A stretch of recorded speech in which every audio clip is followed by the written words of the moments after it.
What's up, guys? I'm Mr. Second Passport. Have you ever put on this face when you look and see how much interest you're making on your money back in the US or Canada?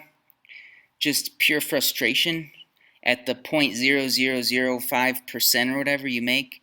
Well, I would tell you just have to expand your horizons a little bit and consider going abroad, not just with your person, but also your cash. Uh, for example, here in Ecuador, there are respectable insured institutions that offer much better rates, like we're going to see today. Today, I'm going to mention three. The only three I would personally would consider putting money, but there's a lot. All three that I'm going to mention today are insured by the government-backed agency that insures banks in Ecuador up to $32,000. Now it's not per CD or whatever; it's per person. I have run into some gringos who have gotten lied to and thought they were cool by separating their money into different CDs, but that's not true. It's per person per bank, right? And that's as much as up to 32,000, and that's what the insurance covers. So it is in case of any problems with bank solvency. If Americans in the U.S. had an option where they could put their money in something insured and make 9%, 8% a year, I'm pretty sure the stock market would be about 25% of what it is today. And I'm pretty sure that gold and silver and real estate would be a small fraction of the price that they are now if all of a sudden the Fed came up and just bam increased the interest rates from the zero they're at now during the crisis to 9% or whatever, like they are here in Ecuador. How can Ecuador do this? Well, have you ever tried to take a loan out in Ecuador? I have. Uh, and I had a friend who took out a car loan here. You'll know that the interest rates are super high. 15, 16%, 18, 19%, just a regular commercial or personal loan. That's what it could cost you. A mortgage in Ecuador, you're looking at about 11% a year. Okay. Basically, there are three types of banks in Ecuador you should know about, and it's right in the name of the institution. There's the big banks, the bancos, which are highly regulated, almost all insured, and it's just right in the name of the institution. Then there's Mutualistas, which are a little bit smaller, but some of them are still quite big, like the one I'm going to show you today, with branches all over Ecuador. And some of them specialize in like housing projects and stuff like that, kind of different specific niches of business. And then there's cooperativas, which are you could say kind of like credit unions of sort, but not really. Some of these are really small and not insured, and I would not recommend, I don't know how much interest they're paying, but I would not recommend putting your money in those because they come and go.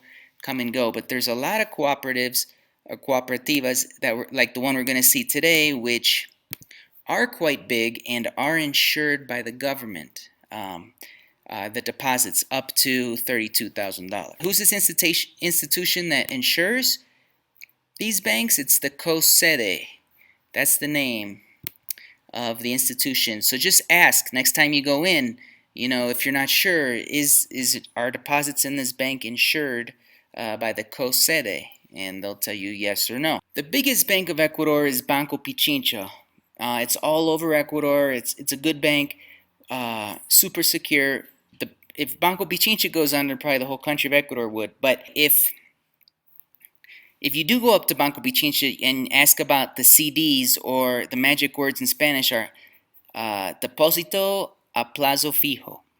And if you ask for one of those and the rates, you'll be probably unpleasantly surprised. Not too high. They might give you 3-4% a year, something like that last time I checked. So it's not that great. The first bank I'd recommend here is this one. It works, as you can see here, with a lot of military in Ecuador and a lot of government officials, and it's just a good, solid, but little bank. It's called Banco General Rumiñahui, and it's they offer a very reasonable for a bank, the highest I've seen. 7.7% annual interest paid. The interest you can usually receive monthly if you want. The next one is a Mutualista, this is the only one I would work with. It's Mutualista Pichincha. They have branches in several cities in Ecuador, and it's just a good solid Mutualista with a whole bunch of housing projects that they also draw income from. And they would offer 7.9%. Now, on a fixed rate certificate of deposit, CD. So if you did want one in any of these, you just walk in and ask for a bank rep and mention the magic words, and they will guide you to the right person who can handle that. And you just wire the money down right into you. They'll create you an account.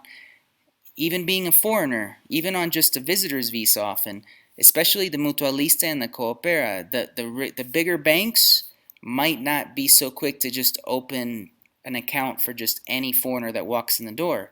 You might actually need residency in Ecuador to open an account there, like Banco Pichincha.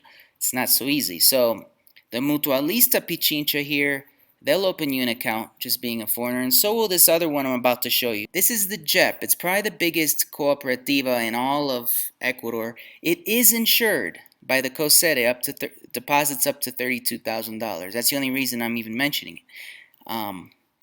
And they offer the best rate that I have seen by an insured bank or cooperativa in Ecuador. And that's 8.5% on a CD you leave of at least 1 year, 360 days. Okay. Now, I myself, disclaimer, am an investor in this, and I do have money here in this cooperativa at a year rate. And they give you a really nice login, and you can log into your account and see exactly how much money you've had, and the 15th of every month they pay out the interest, and you can withdraw that from the ATM if you want, or leave it in there and let compounding do its thing. But what I recommend is something I didn't know, because they don't tell you when you walk in the bank this. I'm only getting is obviously you can negotiate just a little bit when you're in there, especially for larger amounts. And like for me, I got 8.8%. 8.8% on a year CD. But since I left my CD, I discovered, talking to other bank guys in this bank, exactly how I could have got 9% interest, that coveted 9%. And I just didn't know when I put my money down. The key is, say, okay, you're offering 8.5, but I want 9. So if I can leave money, if I leave the money, say, at 400 days instead of 360, or 450 days, will you give me the 9%? And that's the key, to offer to leave the money a little bit longer, fixed term, and you can often negotiate to get that bump up to 9%. Anyway, that's how you get 9% fixed on your money in Ecuador, paid to you each month, 9% annual, but paid interest each month here in Ecuador. Definitely something to consider. I'm Mr. Second Passport. I'll talk to you later.